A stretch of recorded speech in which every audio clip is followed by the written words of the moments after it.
Hey there, silly geese! Quackers, what did you drag up for us this week? Yes, this is a take that has had the fandom drawing battle lines for quite some time, and Katniss can be a kind of difficult narrator to read sometimes. So today we're going to look at whether or not Katniss is an unreliable narrator, and how even the question itself says more about us than it does Katniss. Let's get started. Katniss Everdeen is not an unreliable narrator. Even in Mockingjay, when she's like kind of losing her mind, there's nothing within the text to indicate that what she's telling us isn't the truth. Katniss is actually pretty reliable as far as narrators go. That's one of the arguments against Katniss being an unreliable narrator. Some people think that in order to be an unreliable narrator, you need to be lying or mad. Other people think that Katniss is an unreliable narrator, but just in the way that any first-person narrative would be, because she has inherent biases. My thoughts? Hats off to Suzanne Collins, who wrote a neurodivergent protagonist so real, we don't even notice how her CPTSD bleeds into her narration and experiences. But before we get into how and why all of this matters, we need to break down what unreliable narrator even means. Definition break. Unreliable narrator. Often here in 2025, when people say unreliable narrator, they're just talking about a speaker with inherent biases. But we all have inherent biases. Would there even need to be a term for it if it's that universal? No, of course not. So we're not going to be using the more pop culture usage of this term. We're going to focus on the literary definition. This is a book after all. Originally, the term was coined by Wayne C. Booth in 1961 in The Rhetoric of Fiction. According to Booth, a defining feature of the unreliable narrator is a sense of collusion between the author and the audience. The narrator doesn't know that they're misleading anyone or that they're missing anything, but the author leaves hints for the audience to pick up on throughout the story. We'll talk more about how this works in The Hunger Games in the next video, but the point is that it's usually not explicitly stated that the narrator is unreliable. It just hints at it. Booth also offers us this. I have called a narrator reliable when he speaks for or acts in accordance with the norms of the work, which is to say the implied author's norms. Unreliable when he does not. A great example of this would be like the movie Fight Club, how there's hints throughout the movie that something's not quite right, but you don't really get it until the end. But let's remember, Booth's definition was developed in the 1960s, and literary theory has shifted a bit since then. So we're also going to take a look at Vera Neuning's explanation of unreliable narrators, not just in literature, but more broadly. Neuning divides unreliable narrators into two categories: liars and fools. A liar is, shockingly, a narrator that intentionally misrepresents events and facts in order to confuse the audience or for some personal gain. A fool is basically the opposite. They don't intentionally distort the facts. They may misrepresent events or experiences due to their own capacity, understanding, development, privilege, that sort of thing.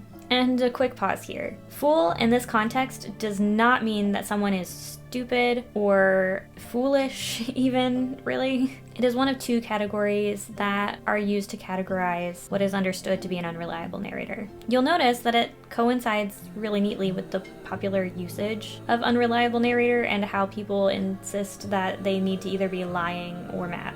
But the stance ignores the reality that truth can be subjective and different people have bodies and minds that experience life differently. We will talk more about how this positioning is harmful and worth reconsidering a bit later in the video, but I did want to address this up at the top. For better or for worse,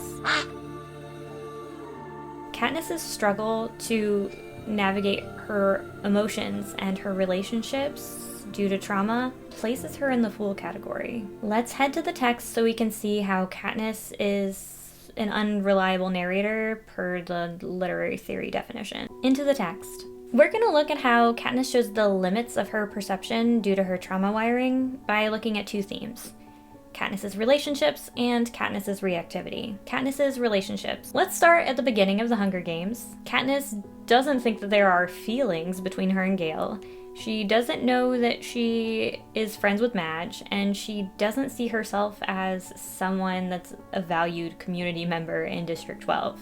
But based on the actions of basically everyone around her, we can see that her understanding of her position within the community is not quite right. And honestly, that alone would qualify her as an unreliable narrator per Boost's definition, because according to the world's norms, she is very well loved. But let's take a look. Gale.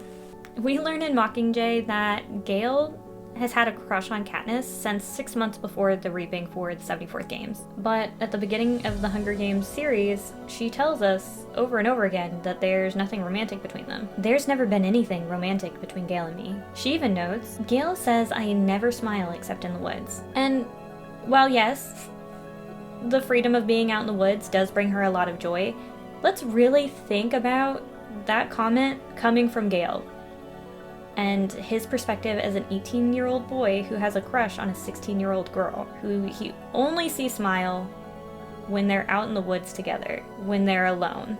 While she may not have been consciously aware of it then, I can see how he might have interpreted that as her having feelings too, and why he would think maybe they could run away together. Madge. Then there's Madge. Katniss recognizes that she spends an inordinate amount of time with Madge. Since neither of us has a group of friends, we seem to end up together a lot at school. Eating lunch, sitting next to each other at assemblies, partnering for sports activities. But she doesn't recognize that they're friends. At least not until Madge brings her the pin. District 12. Katniss says it herself. I don't think of District 12 as a place that cares about me. Let's be honest, it makes sense that she would see it that way, right? She was 11, starving to death, with no community support after her father died. But based on what happens at the Reaping, it seems like that's probably not the way that the community sees her. Possibly because they know me from the Hob, or knew my father, or have encountered Prim, who no one can help loving. So instead of acknowledging applause, I stand there unmoving while they take part in the boldest form of dissent they can manage. Silence. Then something unexpected happens. Now it seems I have become someone precious. At first one, then another, then almost every member of the crowd touches the 3 fingers of their left hand to their lips and holds it out to me. It is an old, rarely used gesture. It means thanks. It means admiration. It means goodbye to someone you love. Katniss recognizes the weight of this gesture, but she misunderstands it. A shift has occurred since I stepped up to take Prim's place, and now it seems I have become someone precious. I have no doubt that the people of District 12 were moved by Katniss's choice to sacrifice herself in Prim's place. But I don't think that's all that's happening here. Katniss has spent the last 4 years trading with people all over District 12. The mayor, the head of the Peacekeepers, the Hob people. She is all over the place. And although she seems to consider it just trading, she has built relationships with these people. She's become a member of the community in ways that probably a lot of young people haven't. How do we know? Let's take a look at the goat story that she tells Peeta in the cave. Ruba, the butcher, turns down an opportunity to buy a goat, granted it's wounded, in order to give Katniss an opportunity to buy it. And Katniss also very heavily emphasizes that a goat can change your life in District 12. Ruba looked me up and down, then frowned at the goat. We had a deal on an animal with a few teeth marks, not that thing. Sell her to the girl if she's stupid enough to take her, said Ruba. As she marched off, I caught her wink. And it's not just Ruba. When Katniss looks back on the interaction with Darius and him wanting to trade her a kiss for a rabbit, it shows that she has a really good relationship with Peacekeepers and with Gracie Say, a pillar in her community. This is further confirmed when Gracie Say takes up a collection to support Katniss while she's in the games. Remember, Katniss heavily emphasizes how people are often starving to death in the streets of District 12, in the seam. Yet, Greasy Say not only donates money, but she has people pool money, which suggests that there is a lot more affection for Katniss than she may realize. I'll let Peeta sum this up. She has no idea the effect she can have. Katniss's reactivity. In the build-up to the games, and frankly throughout the series, we are frequently exposed to Katniss's reactivity. And reactivity is a disproportionate reaction to a situation due to stress or trauma. We're not going to go through all the scenes, I'm just going to give a few examples. These are ones you may remember. I'm pondering the reason why he insists on taking care of Haymitch, and all of a sudden I think it's because he's kind. The idea pulls me up short. A kind Peeta Malark is far more dangerous to me than an unkind one. I can't let Peeta do this. Not where we're going. So I decided, from this moment on, to have as little as possible to do with the baker's son. I quickly opened the window, tossed the cookies Peeta's father gave me out of the train. She really went, oh no, he might be kind. If those cookies that his father gave me that I described as an inaccessible luxury just hours earlier. What? Peeta holds his ground, actually waving and smiling at the gawking crowd. He sees me staring at him and shrugs. Who knows, he says. One of them may be rich. I have misjudged him. Peeta Malark, the boy who gave me the bread, is fighting to kill me. There is no reason for her to see him as an immediate threat. It seems pretty common, actually, for district members to align. We see Lucy Gray and Jessup do it. We see even Haymitch, who doesn't necessarily want to team up with Maisie or Wyatt. He does acknowledge that he's not going to kill them. Katniss's assumption that Peeta is out to kill her is not really typical. This is her survival drive overtaking logic. And it's not just Peeta. She gets reactive when it comes to Rue too. At least early on. He whispers to me, I think we have a shadow. I see the little girl from District 11 watching us. I think her name's Rue, he says softly. What can we do about it? I ask him, more harshly than I intended. Nothing to do, he says back. Even she acknowledges that her reaction doesn't really make sense in that context. But it is an interesting moment where the reactivity leaks out. Then, when Haymitch is training her for the interview, and yes, he says some pretty awful things. But before that, so pretend I'm the audience, says Haymitch. Delight me. Fine, I snarl. Again, Katniss has plenty of reason to resent Haymitch. She tells us before this that she thinks that he doesn't look after the tributes as well as he should, especially because he's an alcoholic. We can agree, that seems like a reasonable assumption, right? But even when he's trying to help her, she blows up at him. And we see Katniss and Haymitch escalate each other throughout the series, but that's another story. Finally, let's take a look at Katniss's reaction to Peeta's interview. I have talked before about how I think it is entirely unfair how Peeta and Haymitch blindsided her like this. If you'd like to see my perspective on that, check out the love triangle video, but her reaction is still worth looking at. Peeta has only just stepped from the car when I slam my palms into his chest. He loses his balance and crashes into an ugly urn filled with fake flowers. The urn shatters into hundreds of tiny pieces. Peeta lands in the shards and blood immediately flows from his hands. What was that for? He says, aghast. Haymitch turns on me. Shoved him? This was your idea, wasn't it?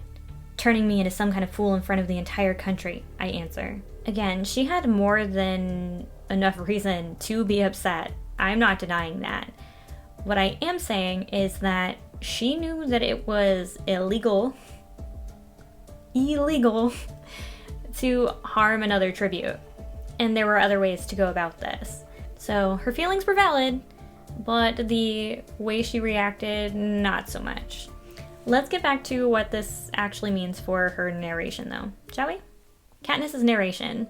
Even if we do not account for the rest of the games or the other books, we can see pretty clearly that according to Booth's definition, Katniss is very clearly an unreliable narrator. And if we want to use Nooning's category, we couldn't possibly call her a liar. She doesn't know that her perspective is misleading. She's doing it unintentionally, which again would make her a fool. But here's the thing. If you account for her textbook CPTSD symptoms of reactivity and relational trouble and self-worth issues, Katniss's actions and representation of what occurred make perfect sense. It just might not really adhere to the neurotypical understanding of those events. Why does this matter?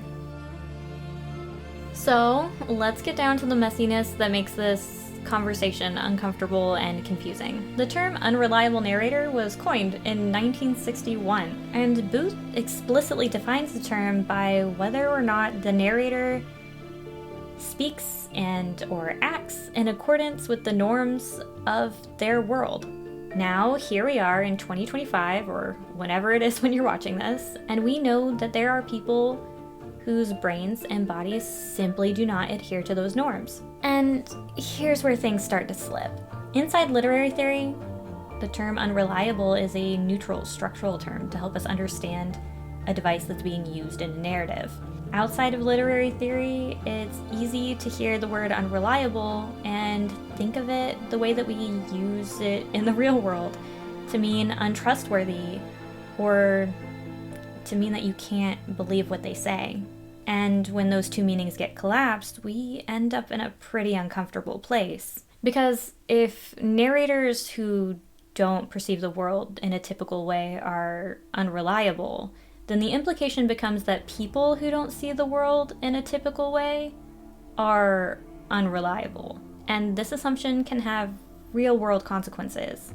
So when we teach kids in English classes that narrators who don't see the world or events in a normal way are unreliable, and we don't clarify that this is a technical term, not a moral judgment, what we're quietly teaching readers is that neurodivergent perception is suspicious or less credible somehow. That's why it took so long to write this script. It doesn't sit right with me that we apply a morally charged word like unreliable to narrators and people who simply experience life differently than what is considered a norm, especially when we have the tools to understand those differences. Back to the take. Is Katniss an unreliable narrator? According to Booth's definition, yes. Katniss is an unreliable narrator, but that's only because the term assumes that there is only one correct way to experience life and to see the world, and Katniss simply doesn't run on that operating system. When you look at what Katniss really shows us, her fear, her honesty, her patterns, you'll find that she is probably one of the most consistent narrators we have out there. She just isn't narrating from a neurotypical experience. And that's the part I am saying that Booth didn't account for. But what do I know? I'm just a silly goose. Quackers?